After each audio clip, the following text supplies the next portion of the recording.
You're listening to 3, the podcast.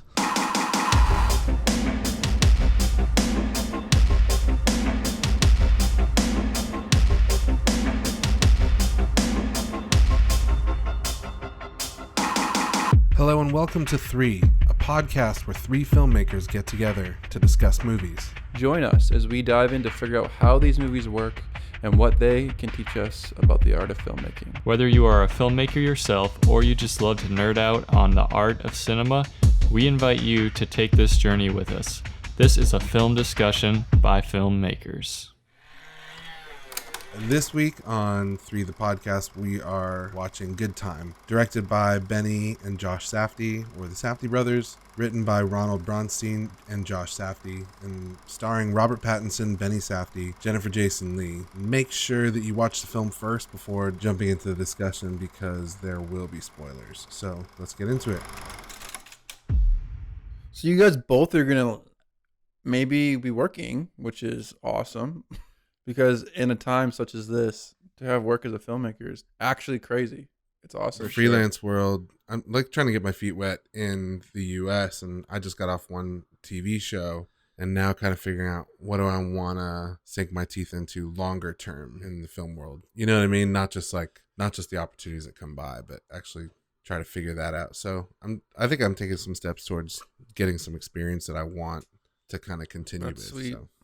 What's that like as a director trying to kind of go freelance in the American industry? Because, I mean, I'm really familiar, obviously, in the camera department world with that, but I have always viewed freelance directors as like this way more challenging task. What's it been like? So, I mean, like freelance directing, so I'm not going to be going as a director, probably more in the producing world because directors just have to make stuff. Yeah. And so I'm still gonna keep doing that.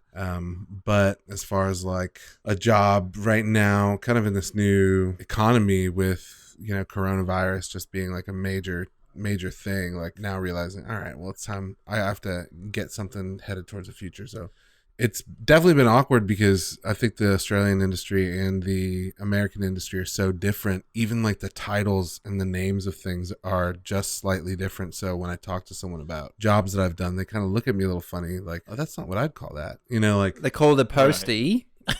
They go to postie. Yeah. Oh, yeah. Directee. It's always me. That is weird though, because it's across the world. It's funny, like you, on the internet, you think everything's the same, but it's a different. Australia to America would be a different world. You would think they'd be the same titles and everything because they pretty much the entire world modeled everything off of the US, was my understanding. But well, no, like the Australian system is more based on British cinema. Their titles kind of are a little bit more like the British culture of cinema rather than the American culture of cinema. So, or it's like a hybrid or a mix or something. Yeah, is that like the same as like there's like a DP and a DOP, right? That's like a British. Exactly. It's like a British-American distinction, isn't it? Yeah. I don't know which is right. Definitely. So it's the same thing. In Australia, you'd call them DOPs. In Canada, Caleb, is it DP? Dude, I have not been able to get a pulse on that. Just everyone's...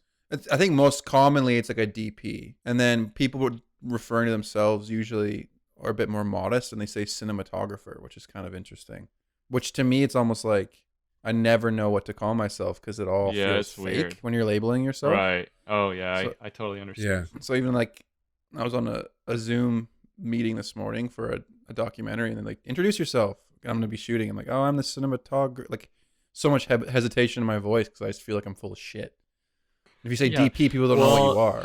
The thing is that cinematographer sounds the most pretentious too, no matter what. It does. What. But when I talk to people people view it as like the humble option, which is really funny. Yeah, interesting. Because at least for most people, you can be like, oh yeah, I'm the DP, and a lot of people just are like, what? If someone's not in film, I usually say like, I'm the camera guy. Do you like just come out and say your title if people ask what you do? No, I usually just say I'm involved in this project.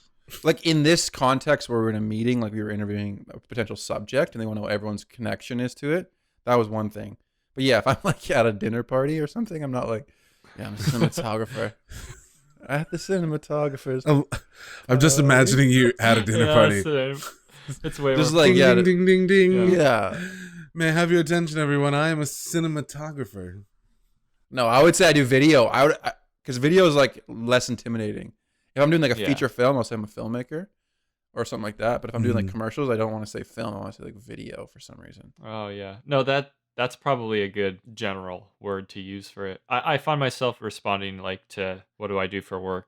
I just say, oh, I work in commercial filmmaking. That's it. Yeah, Which that's a even good that name. might be too pretentious, but maybe I should just say But I commercials. guess even TikTokers are making videos, so they're actually filmmakers also. Mm. Yeah. The one label I struggle with is videographer. When people are like, "Oh, hey, you're a videographer." I That one just always sounds like want you to film defend weddings. myself. I know exactly. Wait, But can you say? Do you say videographer? Videographer. videographer? Video, I don't know. Which is it? Which is it? I think it's just like same as like Melbourne and Videographer. Melbourne. Just depends on your Videographer. accent, right?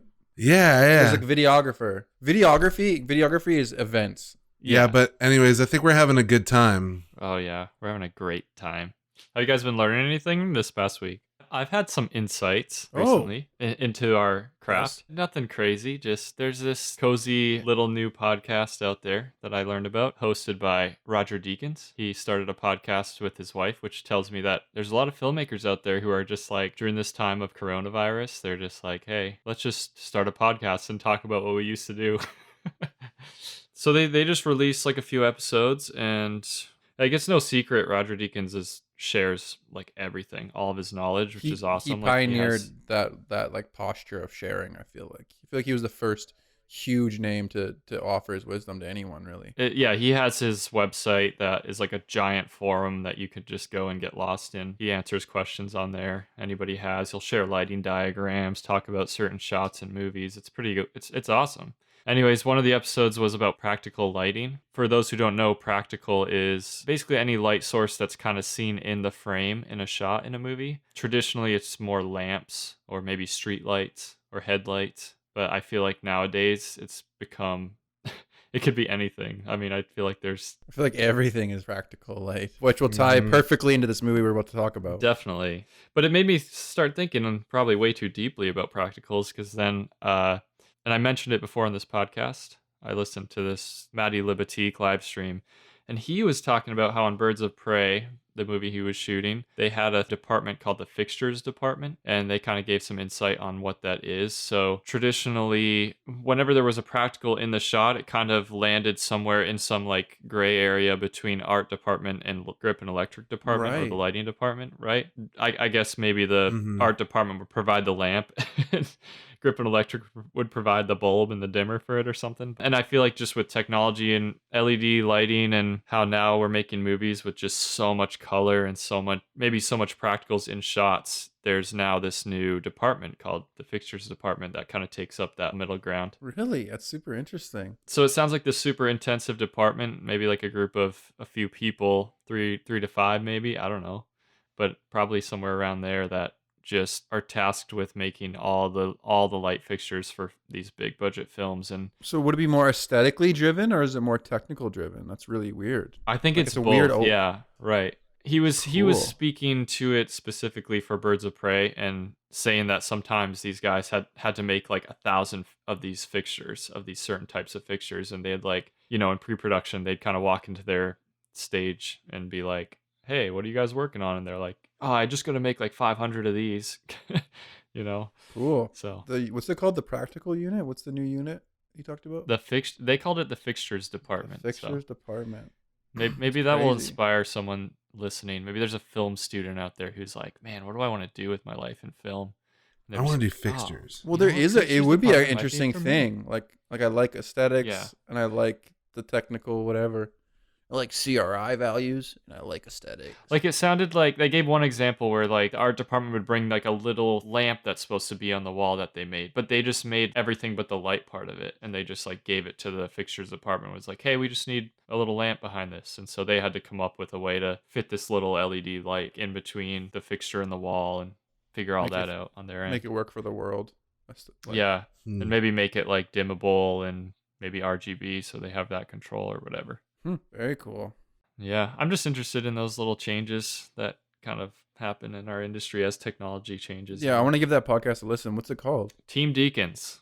Okay. Well, that was that was Suing. the Deacons one. Deacons. Yeah, I called it a cozy little podcast because I feel like just listening to Deacons and his chill British accent, and then his Yeah, wife he's is so just like, He has like a rock star. Even when he did his acceptance speech, he's just kind of like suave and bobbing his head and just like so sexy. Yeah. Well, the thing is honestly, he comes across as so humble. I mean, and I think that his Hmm. actions show it in the way he just shares all of his information for free. Whenever you look up interviews of him, he's always about his work serving the story, and he's always talking about how if you notice his work, then he didn't do a good job, which is kind of funny and ironic. Because I mean, I think it's more like cinematographers and or filmmakers who notice Hmm. his work anyways. But it is fair though. You don't really know. Like the way he Yeah. does things, you don't really know it's him. Like I Yeah. couldn't describe to you his visual style. Like Hmm. Chivo, you could describe so easily. Oh Maybe yeah, not. for sure. More so, maybe. Chivo did Tree of Life, Jason. Your favorite movie? Oh, I know. Tree of Life. You know, I Great figured film. I'd just let that discussion live Good for stuff. this one. Good time. Anyways, so It's Good called Time. Who Self-Control. picked this movie, Jason? Yeah, I picked Good Time. I picked it. Well, I'm doing a little bit of a character study, so I'm writing a movie at the moment, and a few people that I've spoken to have referred to this movie, Good Time, as I'm developing the script, and the characters are like characters that I'm interested in kind of looking at, and I think like Robert Pattinson, his character is what everyone's been asking me to like go see, and I watch this movie, I'm like, nah, that's not him. Like that's not the right character. But I actually learned a lot watching it. Anyways, I've been wanting to check out this movie for a little while. I've heard it's like just a really kind of crazy heist movie. Plus, I'm curious to know whether the Edward Cullen can be shaken off of Robert Pattinson. Because, he's actually done some really interesting flicks over the last couple of years. For a long time, he was kind of like pushed into that vampire teen novel movie genre with, being so famous for Edward Cullen. I'm actually curious as to how his acting chops are. And so, Not to interrupt, um, but I'd be so bold as to Mm. say it's shook. I think it is shook too. I think this and Lighthouse and my perception of him, even when you said Edward Cullen, it took me a second to remember what character that was. I think he just was so quiet for a bit. There must have been a period of time where he just didn't do anything, wasn't there? Or maybe I just wasn't paying attention. well, I think that he was going through like backing away for a while and kind of figuring out his life, all that kind of stuff. Yeah, So, it is an interesting thing about shaking off like being like just a hunky heartthrobby guy because some people have done it. mhm. Like it's interesting to remember for me that like, Matthew McConaughey still kind of hunky Yeah. or whatever, but he was totally that before. I feel like he totally shook that off now in my view of him. With like Dallas Buyers Club or True Detective. Who else? Like even like I don't know if Shia LaBeouf has, but he wasn't really a hunky guy. I I'd think say probably like who else? Daniel Radcliffe with Harry Potter. Oh yeah. Not the hunky version, but such a But like a typecast. iconic character. Yeah, typecast. And then he went into like a bunch of indie flicks that were really, really good and funny. Have you seen Swiss Army Man? Oh yeah. Yes. Swiss Army Man is awesome. Love that.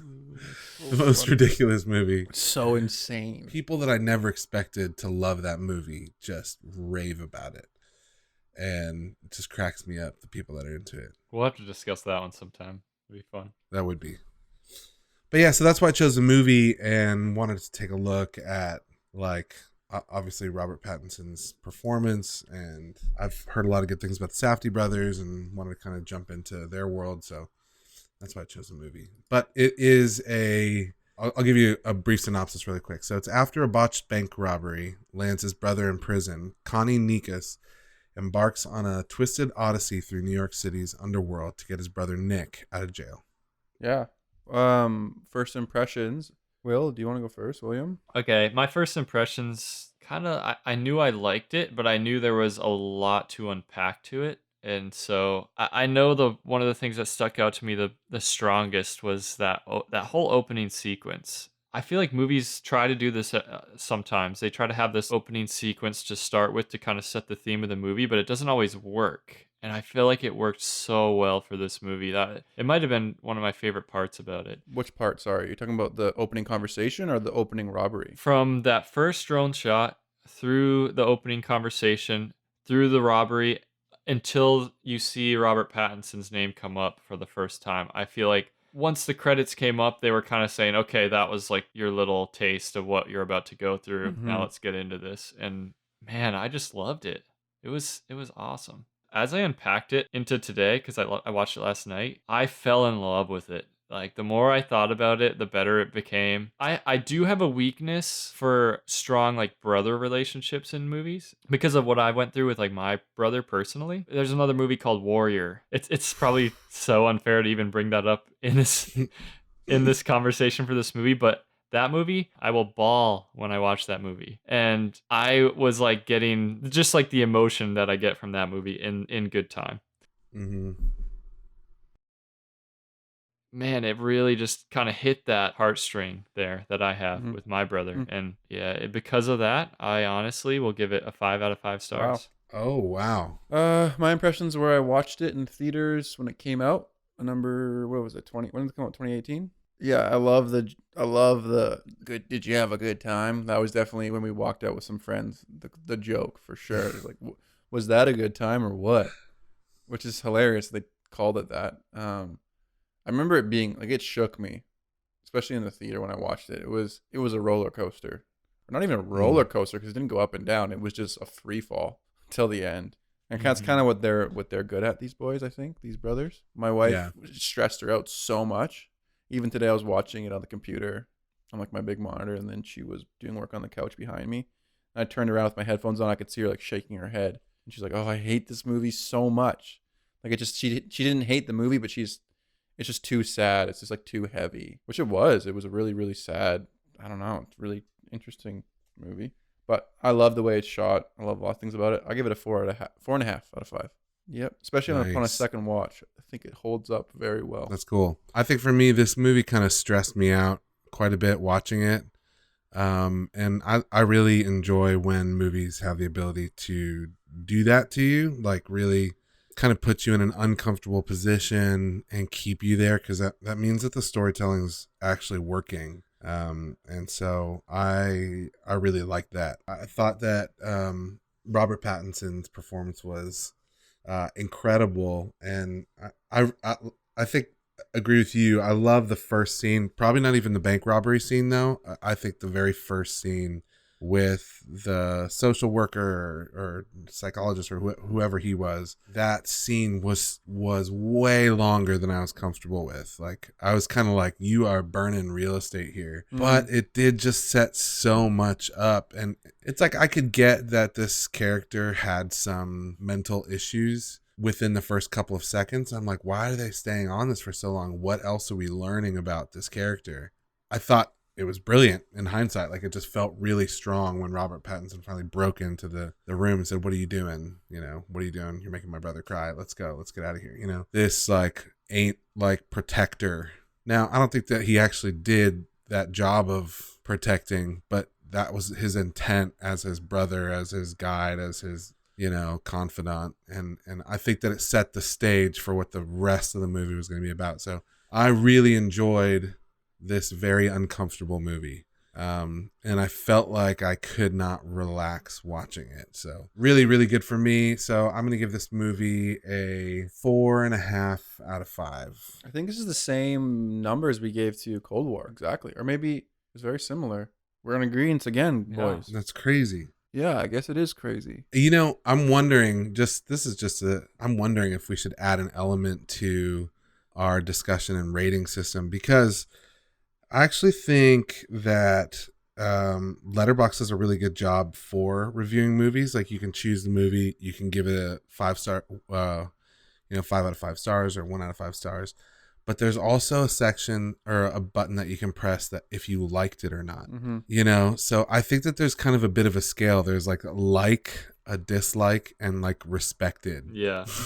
You know, I can't say that I liked this movie because of what it put you through. Like you don't like what it forces you to go through, but you respect it and appreciate it. Totally. Absolutely respect it. And this is kind of a movie. I'm not going to say that I wouldn't ever watch this again, because I'd actually want to show this movie to people, like friends that are filmmakers or friends that, you know, like it's a brother flick, a really powerful one as well. Like I'd sit down and be like, oh, you need to watch this movie. So it's kind of one of those that I would kind of spread around and maybe watch with people. For me personally, I probably wouldn't watch it again. Like, it's just sad and stressful, and which I love tragedy as well, but it's not a movie that I'd always like sit down on a Saturday. But I'm not so far into that camp. But I thought it might be interesting to add that into our rating scale. Yeah, if you liked it or not. Yeah. Yeah, if you liked it or not. I use that like button as if I like it, then I'm all in my head. I'm like, I want to see more movies like this, and so that's like kind of how I use Oh, it. I thought the like feature was more like if someone goes to your profile, they can see like you say if you had tons of fives, there's movies that shaped you more, or the movies that like really really impacted you. It's almost like a cherry on top. You can say you liked it because it does pop up first when you go to someone's profile. It's like a bump up of like 0.5. Yeah, It's like you're going it up turns 5 to and more. a 5 to a 5.5. But I guess you could give a movie like a 4, a 3, and still like it. Mm-hmm. You know, I think. True. Yeah, I was looking at. I went on Sean Baker. Sean Baker, is that who directed Florida Project? His Letterboxd, and he Yeah. has the most genius flex. He has like 1,200 movies on there, but he doesn't rate them with a number. He just gives them a solid review. Like he types up a review, Oh. but he doesn't give them a number. And I was like, it's so good because a number system for movies is ultimately flawed. Like I think it's a great place for us to start conversationally. You can really see Yeah. where people are at because he's like, hey, you gave it this, now defend yourself. But yeah, it is funny with numbers. So we got Yeah, we got William with a 5. Caleb, I'll give with it a a 5 4.5. stars and a like. And a like. Okay, I got a 4.5, and then Jason, you're a 4.5 as well. Yeah, I'll do a 4.5 and a respected instead of liked. Mm-hmm. I like what you said earlier, Jason, where you were interested in the process of the Safdie brothers. Because I think for me, I'm super interested from what I've heard. yeah, heard from everything you I ever and hear other about people, yeah. them or watch about them, there's a really good Criterion does like little documentaries on people, and they did one on the Safdie brothers during the filming of Good Time. So it's got some cool behind the scenes. Can you give like just a brief, like this is their process? I don't. to I get a us? little nervous doing that fully. I've like kind of looked into it and I kind of haven't. But the things that really, really stand out to me is they're almost. So the main thing with them that I really, really admire, that inspires me, is they play with people around the set thinking it's real a lot of the time. Like they use lots of real actors. That's Yeah. the first thing. The second thing is lots of times they're not like closing down blocks. They talk about even in this movie, like they were riding the subway or they were riding things with, like they're doing tests with Robert Pattinson, and people in New York didn't even notice it was him because of the way he looked. And so they're almost as if you took documentary style or documentary attitude to the hugest movies, just like rolling down streets. So people, I love that. and there's something about it that's really, really like powerful to me. So they have, what's their other movie called? There's one of their main earlier movies is about basically street kids or drug addicted kids. What's it called? Anyways, but there's scenes where they say they were like really pushing that idea of people thought that people were like having fights in parks, but they're way back on like a super long focal length, just letting it play out in public. Or in Uncut Gems, there's a scene where she gets kicked out of the club and she's screaming back at Adam Sandler, and the people in the club line are heckling her, but those people are actually waiting for a club. So that's one thing about the process that I find really, really, I don't know, it just has this badass, like, we're going to make it happen attitude. They didn't lose the bigger the movies get. And one of the vibes I got from the style of this movie, I called it quick. Like it feels like it was made really quickly, and I feel like what you're saying kind of lines up with that because I totally like love this idea of being able to just make a feature super fast, using your resources super efficiently to the point where you're telling the story as quick as you can. And I think, I mean, I'm not saying it has anything to do with how fast they made this film, but that's just kind of the vibe I got with watching it, and it makes sense. Like almost it's not Everyone's controlled. so scared of that though. Well, it is terrifying when money's on the line. Yeah, people are scared of like, Yeah. I don't know, people coming and disrupting the set or the actor or like getting kicked out of a location. I think as an actor, it's such I think there's probably, I can't speak for actors, I never acted, but I feel like it would really help performances if you were just in the middle of the street. You are making a scene, you know, and like people walking by view you as who you are. If it's talking about like, it's a weird kind of method for acting that's really, really crazy. Yeah, I find that really inspirational about them. I've done some stuff in the middle of the street, and it's William. I think you were there for that. I have my most memorable on-set experience was working with Jason in the Oh street. yes. We were shooting in this run and gun style out in the middle of the city late at night. It was probably like 1 a.m. We were kind of up on this like overpass type walkway shooting, and we were handheld cameras, minimal crew. Well, all of a sudden, this dude walks up to us holding a bottle of wine in one hand, and following behind him is this guy absolutely flipping out. His whole body's like contorting and flipping, and his hands are like, he looks like a zombie out of 28 Days Later. He was definitely Or on something. meth. Yeah, he was clearly on drugs. Anyways, they just came right up to us, and the guy with the bottle of the wine started screaming at us about us filming them, even though we were clearly not. The guy on meth was holding like a broomstick. A stick. Yeah, like a Like it looked broken like stick. like a broom handle that was like broken, and he smashed it over my camera. I like luckily I put the camera down on like the ledge to like kind of confront the situation, and he just came right up and smashed it. And luckily it hit like the cage in a way where it kind of just broke. It didn't hurt anything, but the broom handle literally broke over it. So and I just turn around, and this guy with the bottle of the wine is up in Jason's face just screaming. That's like It that's was, like the it other. was a crazy When you talk experience. about this, like, oh, on the streets, making it real, that's really what you're risking, which is that's probably why it's not as commonly done. It's like the perfect Yeah. story of like when that doesn't go right. The other things about the way that they work that inspire me, I think I kind of mentioned it earlier, but I really am inspired by people using non-actors. So they use people that Oh yeah. even the guy who is the Yes. bail bonds guy in this one. I got to confirm this, but I think he truly does that. Or I even read in that. Uncut Yeah, Gems. No way. It was. Yeah, so it was they- like they- the real bail bonds guy. Yeah, that was his office or something. Yeah, so they go and they immerse themselves in cultures and then pull people who truly do those jobs and get them in on the process and get them to act certain ways. And that's all over Uncut Gems. It's like about the Diamond District, and lots of characters in it were first-time actors or were in, but they cast them almost like a documentary. I think it's called neo-realism when you do that. Could be wrong though. Yeah. Where it's like you use real people. Last thing, quickly, that I really love, it's a side note that I, for some reason, really inspires me is, so there's Josh and Benny Safdie, and then Benny is the one that was acting Yeah. in this one, right? I get them mixed Yep. up a little bit. Right. Yep. He often is the boom op on their sets. So he will be the one, Interesting. That's crazy. he'll be the one operating audio, because I guess he's just so in the mix and he's moving with the actors and he's in it, that I guess it helps him with his feedback or whatever. But That's to really me, cool. when That you're makes working sense, with too. when you're working with huge like Robert Pattinson or big names, and there's money behind it, it would be my first reaction to retreat back to what's like a safe way to do it. Like, okay, I'm gonna be the director. I don't want to take on too much. Like, you wouldn't often bring the way that you worked from smaller projects into a huge, like if you got given unlimited money to make a movie, I'm sure they didn't have it unlimited, and you like, oh, back in the day when I worked with my brother, I would be the audio guy. To have the balls to be like, no, I'm still gonna work that way is so cool.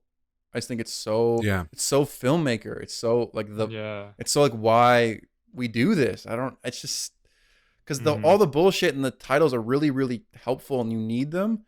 But when some people break them in a way that makes sense, like, oh, it's not like a glamorous job. It's not like people are fighting for the boom op. So it's not like an ego director being like, oh no, I'm gonna do this because I'm a cool guy. It's like, no, that's the way he works. And I love that. Just hearing some insight into that process gets me excited too, because it feels like way more collaborative that way. Right. And so original to him. Like I wouldn't want to copy that because like, oh, that'd be strange. I don't do that now. But it makes me want to have confidence in parts of the process in the way that I work now with friends, and just not to lose certain things, whatever that thing is. Mhm. If you ever Yeah. achieve success, have that like low grade confidence just to bring that into a project, Yeah. even if it's bigger names, bigger budgets. Because I think it contributes. Like the way that they make movies, the one thing about them is they don't alienate people. They just like, this was just a thriller. It wasn't like a super artistic, like anyone can watch this in it's like a bank robbery movie. So they don't really Mhm. alienate people, and they're just, but the way they do it feels so grimy, and the way they shoot it feels so, whatever they brought to the table, whether it's a process, the way they do it, they have a unique voice, and that's why they're achieving. Mhm. Like they're the talk of the town this year, like for sure. For sure. They're like the Yeah. new boys. Like, Yeah. where were they a couple years ago? Like this movie came out, I wasn't familiar with them, but they're Yeah.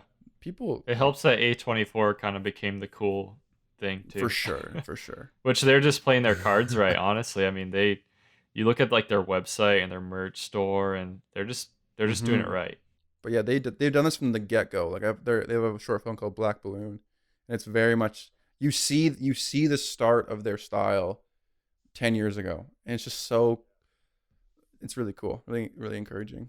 Starting at the beginning, can we just kind of talk about that first scene with Nick and the therapist? Because as I was unpacking this movie, that scene was so brilliant for the rest of the story because it makes you fall in love with Nick. And even touching on Jason, you saying that it lasted a long time. But I think that the reason they did that was so that you kind of just start to really see this Nick character and get in his head. And really that's what you're doing. Like the therapist is trying to get in his head. So you're kind of right there with the therapist and you're in these really almost uncomfortable close-ups with no context and you're just like falling in love with this Nick guy. Or at least if Right. not falling in love with him, you're kind of starting to feel bad for him because you're seeing this mentally challenged guy. He's like in a safe place and he's about to get into some healing and then his brother just comes in, rips in in a few seconds turns him against the therapist. Like he's like, give me your notes, and he rips them up and then they're gone. That sets up their relationship. It makes you fall in love with Nick, which I think is absolutely fundamental for the rest of the film because I think Connie is actually kind of a dick, and I don't think you'd love him as much or be rooting for him as much on his journey if you didn't feel so bad for Nick. Mm, Like, and I'm just like unpacking all this because I think it sets yeah. it up so brilliantly. Well, it really sets up Connie, but Connie isn't. I was thinking about it in the second watch. Like he is an anti-hero, but they do a really good job of. He is like a selfish character that uses people for his own gain. But I do Yeah. truly believe his character that he doesn't want, like they're in a lower socioeconomic class or whatever you want to call it, and because of Mhm. that, his brother's forced to attend this stuff because there's no maybe caregiver or no one to really take care of his brother. So the urgency for robbing the bank wasn't just so Connie could get rich, or he had told his brother that they were going to go to the woods and he wouldn't have to do this stuff anymore. They could get out of the system, you know? They could just get some Mhm. money and do it. So he was kind of like a weird character that was good intentioned, but because of his life experience, just didn't know what to do with, like he wanted to help, but he was Mhm. also crooked and he also was schemy, manipulative. But Yeah. it almost didn't feel like it was his fault. Like I didn't hate Connie either, but I Yeah. was I was Yeah. relieved at the end when his antics were put to an end or a stop. You Yeah. know? He's super selfish, but I think there's this odd thing that happens because in the very first scene we build like a ton of empathy for Nick, and we're like you just I don't think I wouldn't call it falling in love with this character, but you see his plight, and you can respect it, and he's starting to open up, and but so we built like a ton of empathy for Nick, and then Connie comes in, and I have to admit to you that I was actually really shocked because when that happened, I was kind of pissed that this kid Nick was coming in, but I easily and quickly started to fall in love with Connie and Nick's relationship as he's checking in on Nick and making sure that he's all right. And when they're in the next scene and they're robbing a bank, he's like, stop tugging at your mask. Like he's treating him like a little brother Yeah. Mhm. and so I love that. I did start to really fall in love with Connie, although he's a selfish character and Mhm. probably the whole reason why, like he's just the classic self-destructive Yeah. He's super anti-hero. destructive, yeah. And that's the brilliance Yeah. is that in hindsight you kind of look back and you're like, yeah, he was really destructive. There's not a lot of reasons why we should love him and be rooting for him, but his brother, right? Because of that empathy for his brother and I think this is the whole theme of the movie that I unpacked was that the therapy, that's where Nick should be. That's his safe place. Like I think that even the filmmakers are trying to say that that's where he's supposed to be. I don't That's the know. most helpful place for him. No, well, it is for sure because that's how it ends. I know, but And it's not as I don't think it's like because they don't paint it really pretty. It, no, yeah, Right. But It's like it's safer than his current situation, but it's in no way ideal. Is totally what I feel like. Even the way that people look, and I don't know. it's I not, mean, yeah, at maybe the end, it's not, not, but you're not happy. Like, it's like I felt sad he had to go through any of it, and it was better than what he was in before. It was like the better of two Mhm. evils, but like he was in the system at the end and it wasn't as individual, and right. his hair was different. Like, they shave his head, and it just like, even the way the characters treat him, they weren't abusive or like, I'm not saying that like, that system was Yeah. bad, but they don't No, I paint a see what you're picture saying. Right. like Yeah. that was really, really good, and then Connie was really, really bad. And I think that's what makes them good filmmakers in a sense, or makes this a good movie, is that because you don't Yeah. truly want either outcome for him, and that's the most heartbreaking part to me. Yeah, right. But I think that this whole like emotional roller coaster that you get taken on by very selfish people, I don't know. I kept thinking throughout the whole thing, like, this sucks. It seems like the whole world revolves around Connie, at least in Connie's mind. And he just drags his brother into it. He drags that patient from Mhm. the hospital into it. He drags that girl from Yeah. the house into And his it. girlfriend in yeah. the beginning too. and he- Yeah, everyone. Right. And it's not like he even thinks about the consequences. There was like zero consequence thought Yeah. about, like, I think he might have even, I thought that he might have killed that guard, like, Oh, for at sure. the amusement park, which, by the way, I had a moment watching the movie where I thought the guy was going to say, "I am the captain now." Yeah. Oh my Because he's god. just such an iconic character from that movie, Yeah. and then all of a Yeah. sudden he shows up in this one. So. Yeah. Yeah.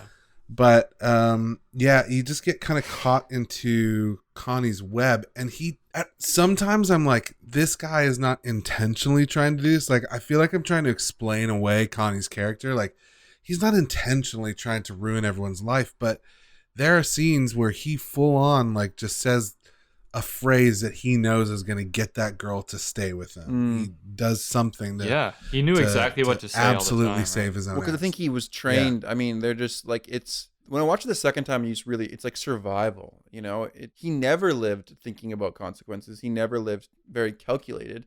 Like, even to rob a bank in this day and age, it's almost in New York. It's like you're obviously not thinking this through, because there's other Right. ways to make money. Yeah. It's almost like an old fashioned, run into a bank and rob a bank just feels so. You're obviously not like it's not Ocean's 11. This is not a heist. It's just like someone in a really rough situation who's trying to change their future, but like they've just been surviving their whole life. It's almost a crime that someone like that would pick, if that makes sense. It's not like fraud or something like Yeah. sexy or smart. It's just like, I need money. Well, banks have money. I think let's make it. He has such a good character like that. I think the power in that motivation, though, is that it came from him just wanting to help his brother. And I love how they just stuck to it. That's such a strong thing to do in storytelling with characters, is obviously you give them a motivation, right? Well, it's like you take this Connie, you take his duty, I should say, to take care of his brother. Like, I feel like that's the thing that gives him purpose in this film from the beginning. Mhm. And he just sticks with it. And everything he does is out of that duty. And you're right, he's not thinking about Yeah. the consequences, because that's a part of who he is. But that's also the reason why he gets into such a mess throughout the film. Like, what I loved about it is that it's all motivated by this love. It And totally so is. I think, You're yeah, right. and that was like Mhm. the strongest theme I was kind of pulling from it, is that you can have the most destructive person ever. They still have love in their heart somewhere for somebody, and like they can be motivated by that. Well, even I was wondering on the second watch, I was like, I wrote down in my notebook, like, why bring him to the robbery?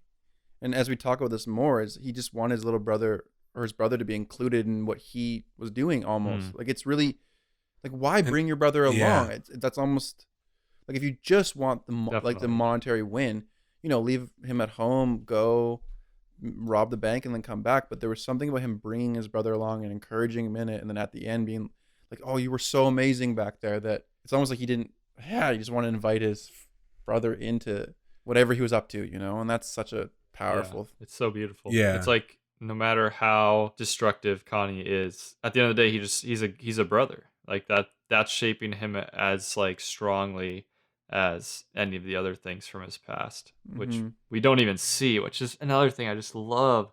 I love the lack of context in this movie, and how that's like a style. It's like a style in even the cinematography, how there's Mhm. so many close-ups they'll shoot whole scenes almost in close-ups where you Entire don't even movie. know where you are.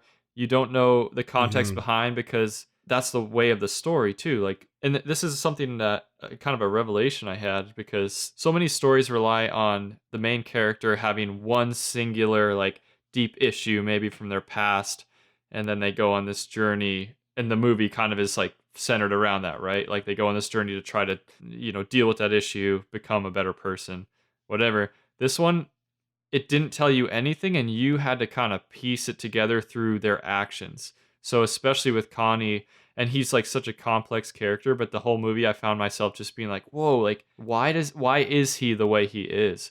And you don't know. Mm-hmm. On it, they don't give you any of that information. It worked so well. You're just kind of like you get little pieces here and there maybe, but Mm-hmm. it's more like you're just witnessing this character acting the way he does, and you have to kind of be like, okay, what, you don't know his backstory, but I don't know. Did you Which, guys notice that? yeah, well, it's really something Yeah. about these directors that, like in a movie, if a friend told me that, oh, I'm gonna make a movie about homelessness or I'm gonna make a movie about at-risk youth, I'd be like super nervous that it'd be like almost voyeuristic or like, oh, like you're just looking at someone's hardship. But the way that these guys make movies is, it makes me, if I pass someone, like the way they're dressed and the way these characters are, I feel like I've walked past these people on the street many times. And I don't know their backstory Right. either. But this movie kind of doesn't give you the backstory, but it makes you empathize with someone that you don't know why they are the way that they are, which I think could have an impact personally after you leave the film.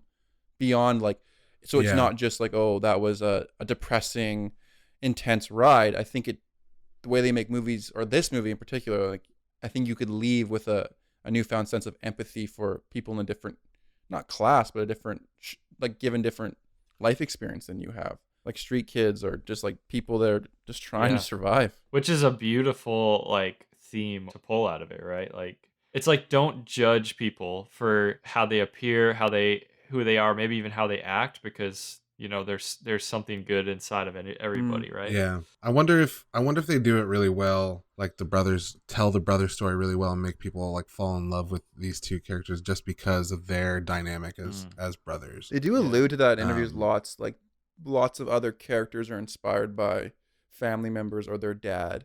Like I know with Uncut Gems, like I've listened to an interview where these guys are really, really fascinated since the beginning with people trying to hustle.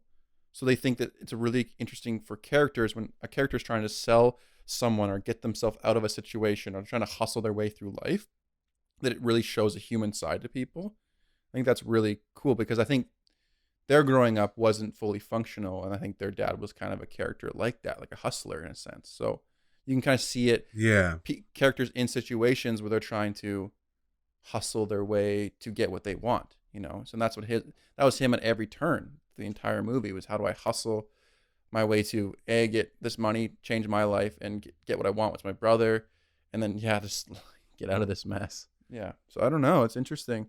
The one thing that I really, really love and that I would take away from this movie, I'm not there yet, but I kind of did a sketch of the bail bond scene when he goes into his girlfriend's house, or this girl he knows, and then he they had her mom's credit card. They go to get the bail bond, and just the way that they executed that scene to me is such a genius way of layering chaos. I think that's what them as directors are so good at doing, is Yeah, it's just like having layers of things that are coming in and out throughout a scene that makes it feel the way it feels. And so like even in that scene, I was like kind of breaking it down. I was like, he rolls in, the tension is they have a certain amount of time before the judges whatever go to dinner or whatever the wording was.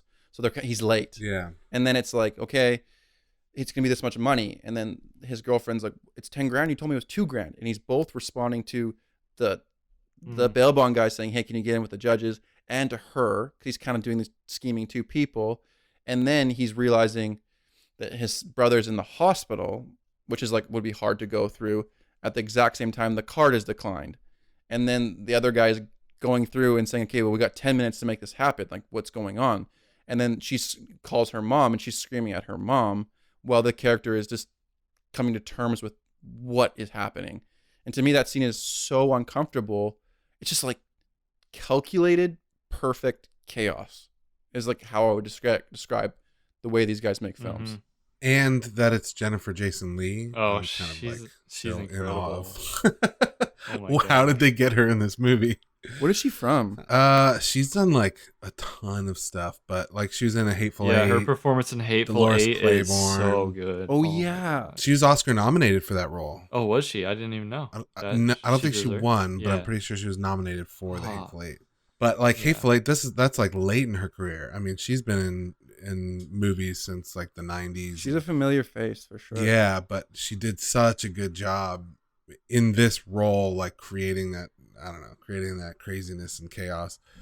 But I guess I think one of the other characters that we're not really talking about is kind of like the demon of Connie. Like I felt like there was like Connie, who is like this cool guy, this great brother, this loving character, but then all of a sudden the chaos would come out of him and he'd just have to survive. I don't know if you guys noticed that at all. I kind of, when I was watching it, I felt like there'd like be this different person who would emerge. And I think that's always interesting when a character has two faces. Like you were talking about, like the bail bond scene where Jennifer Jason Leigh is there and she's on the phone with her mom and talking about the credit card, and Connie keeps getting more and more and more perturbed, and he's like trying to yell like, we'll find out where he is, you know, like, and the chaos starts to rise. I felt like that was a totally different character that came out a few times. Obviously just a progression of who Connie is and at his height, but I loved it, man. Like I thought it was chaos, the character, you know what I mean? Like it was like a Dr. Jekyll and Mr. Hyde type thing, because this was that New York rough kid from the streets, but still lovable, still loved his brother and still wanted to take care of his brother. And then I just felt like there was that time that the selfishness would just completely take over. Even when he was running away from the cops with his brother, at some point I'm like, yo, dude, loving dude, turn around and see where your brother's at, you idiot, you know? Like you'd have the moments where there's the ideal version of himself that was checking in and encouraging, and then there was the other side is he did leave his brother in the dust. Exactly. I loved how he would say like he would say God bless you to people a lot. I thought that was a brilliant little like thing to throw in, because I'm like, yeah, that's totally him. He's obviously playing them. Like he's in the end, he's just trying to do what he wants and get his goal, but it's like he using that as a term, like in America, all of a sudden, yeah. He said a few like patriotic things as well.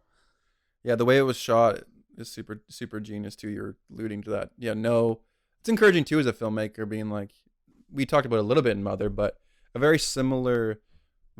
It's a good case study on suspense where you give lack of context and how that really adds to it. Like there's full opening robbery scene or when they're in the elevator. Those are like extreme close-ups, and like them in the bathroom is like, okay, if I'm in a bathroom that's 5x5 as like a camera operator, a DP, I'm not gonna be like, yo, throw on the 85 mil. You know, you would think. Oh, for sure. And this was like, okay, they're like, okay, we have to go to the 18 mil, and it's gonna look like crap, but let's do it. But this movie was like, no, we're just gonna be over the shoulder in their faces, on everyone's faces for 2.5 hours. The only times they don't is like Miami Vice style helicopter shots. Yeah. Oh, that's awesome. There's totally a style of like 90s action movies that they like to do, which I just appreciate so much in this day. I mean, they have their own spin on it, but like even the fact that this was shot in film, like I was like, I don't think it needed to. I feel like you could replicate that shitty color zoom look like with digital, but hey, all power to them for shooting it on film. It kind of is great though, because like the way that film, like the halations of film, or like the way that the green neon lights come in on like the pink in the bail bond, or when they're in the, you know, when they're in the what's it called, the like carnival place, the fair place. Yeah, right. Those I do think you could have got it digitally, but there is something about like that, whatever. I think it's like 16 mil film. It's like that grungy. It's just like layer upon layer of perfect shittiness. Yeah, definitely. And that's what's interesting. The cinematography is like not. Is that in a positive way? Yeah, it's not. Yeah, the cinematography is not like, oh, this is the prettiest. These are the prettiest shots ever. Perfect. It's just like all shitty, and you're just like, yep, this is a story. It's awesome. It works so good. It's great. Oh, do you guys notice the dog motif throughout at all? Dog. Yeah, like the Mm-mm. No. oh. So the first thing he did when he got to her house, Jennifer Jason Leigh, she was arguing with her mom, and he went into the bedroom and like just went and sat with the dogs, right? And he's like Mm. petting them and like hanging out with them. And then every once in a while, like on the TV, a couple times, I think it brought up this like news story about dogs being abused. Hmm. When he's watching with That's Crystal on the right. couch, Yeah. he Shit, turns to her loyalty, bro. Yeah. and says, I think it's there's like a dog ad that comes on, and she's like talking about And how she's much, like, I love yeah, and he's dogs. like, I was a Yeah. dog. I think I was a dog in another life. Loyalty. Yeah. The other thing was the dog in the security guard's apartment. I was like, this dog should be tearing him apart, but the dog just loved him, right? Hmm. And then Yeah. a little bit later, he's in the room, and the dog like will protect him so quickly. Just really interesting. So I think there's probably a lot of like broad symbolism in that, but I noticed it was something I picked up on, and I was like, oh, I wonder if you guys have any insight into that, what that I might never, mean. I love that. Like I love the image of a dog being, dogs are ultimately animals. They're surviving, and they'll love Hmm. whoever can give them what they need.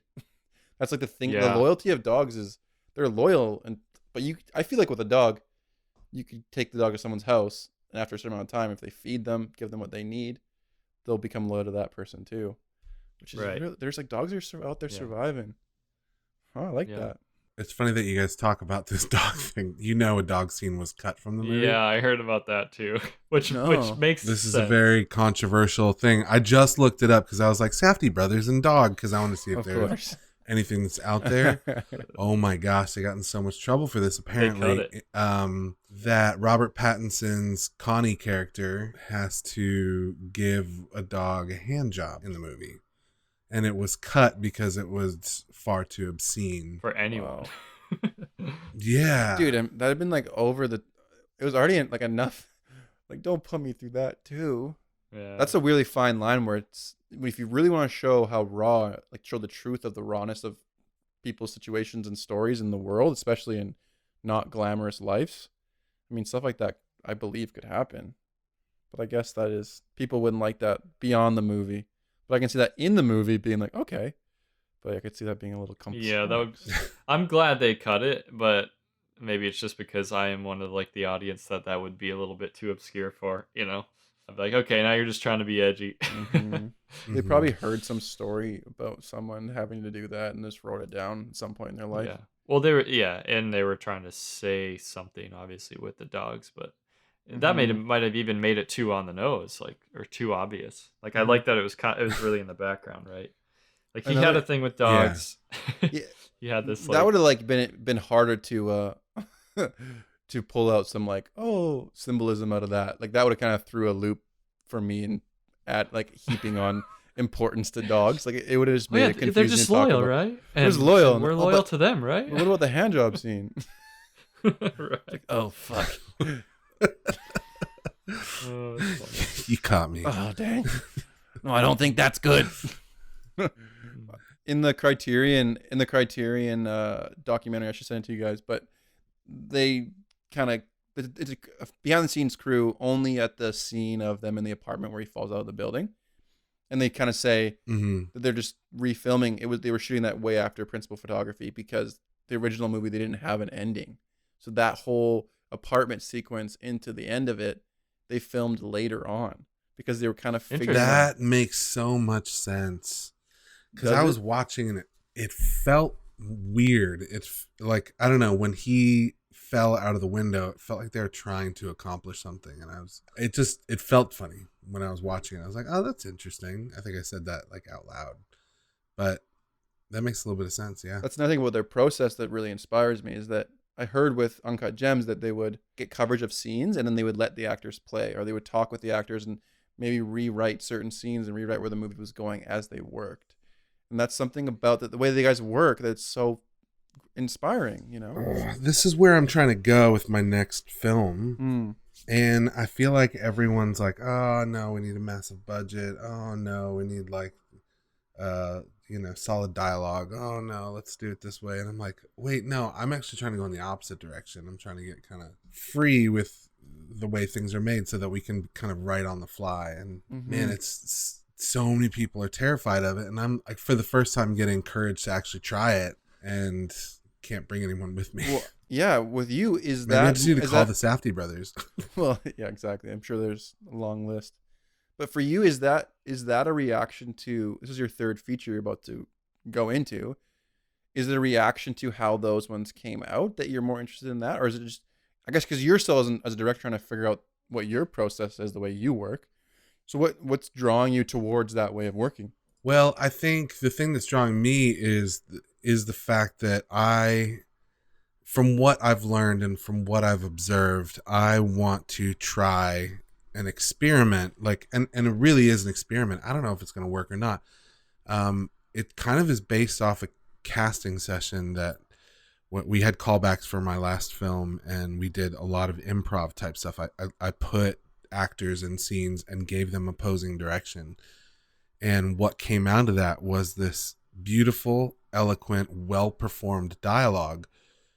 Kind of some things that I've been missing in the past from when you're doing a super low budget indie, that those natural reactions kind of they're few and far between. So I'm like, okay, what if we like cut the fat on just about everything?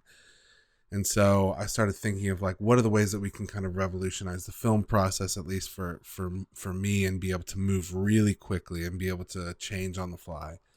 And so when you start asking yourself those questions, you get on some kind of crazy pathways. And so I've been toying around with this idea of doing kind of a mumblecore, a run and gun documentary style movie for the last year or two. And everyone that I pitch it to, most people are not interested.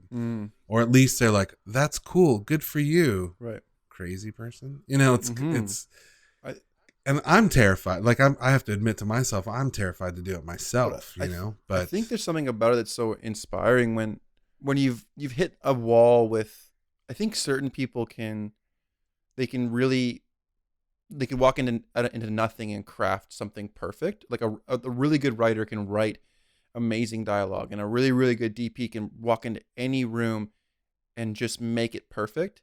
I think for me, what inspires me about this stuff is that I don't have a confidence in myself, in my ability to do that, to like just craft out of thin air something that feels real. But something for me, like I think being really drawn to photography and finding lots of like joy in photography, where especially street photography or just going out for a drive in my car and finding something really inspires me, because I feel like there's the chance that it could be something greater than what I had in my head or could come up with my head. So the risk to me with this kind of stuff is so inspiring, because I don't know, there's just a reality that what if something happens that you couldn't foresee and it can be great. And that's the thing with like documentaries that make them so intoxicating, especially the ones where they start a story and where they end up getting themselves into. You're like, what? You couldn't have planned that. And it has like, it's amazing. Yeah. It's like so, but I could see how it's terrifying because you can't control it. There's no control. So I think the thing about the Safdie brothers that I really, really admire is that they work on scripts for years and they get people to help them write. And they roll into like their process is so fluid, like so open to change and so open to, this location's not working. Well, what if let's just roll into a Domino's. Like, that the way that they like just shoot things, the way they work, just goes, oh yeah. I can see some of myself being like, maybe that's how I could make something that feels real. Because some of my, I've written things that I thought felt real until I see them on the screen. I go, dude, what did I write? Why did I write? Speaking of which, you never sent me a short film. Probably as a result of these insecurities. Stop being. You got to show it to me. You told me you were sending me your feature, and my inbox is still empty, bro. Yo, you see my first film, or you can go see it on Amazon Prime today. And you'll know what we're talking Amazon.com. and you will see all of my insecurities in one place. That's so good. So good. It's so hard when people are like, oh, your movie's on Amazon? And I'm like, yes and no. Let me text you back tomorrow. I think it's on there. I was like, I'll find the link for you. Just buying time. This movie's, it's great. They did a great job. I think we all like it. Does anyone's numbers change on this? I doubt it, but no, I don't think my numbers change. No, I think I'm still sitting at a 4.5. Yeah, still a 5. Yeah. Should we do a lightning round of takeaways? My takeaways are more what I've been going on and on about is just like that confidence in unpredictability of filmmaking and leaning into that when the project's Yeah. right. Like just looking for that if I do make a feature for my next work of just being okay with things being a bit more raw and a bit more shitty, not being perfect. Because I remember on like my short film that I'm finishing, like having like feeling so discouraged when scenes didn't look perfect through the monitor, like there wasn't the perfect amount of shape on their faces, and there wasn't the. And you watch a movie like this where things like that just fall away because the story works with the story. I think just being leaning Right. into imperfections and unpredictableness of putting yourself in scenarios that can get a result that might feel more real than something you can make in your mind. And the other takeaway, I like the layering. It's a really good thing just to remember. Like if you're trying to get emotion or get something like just, I want to get some Noah Baumbach one time with you guys, but he's the equivalent to that layering, but for like romantic movies or for like family movies or like dramas. He layers dialogue where people are having separate conversations at the same time.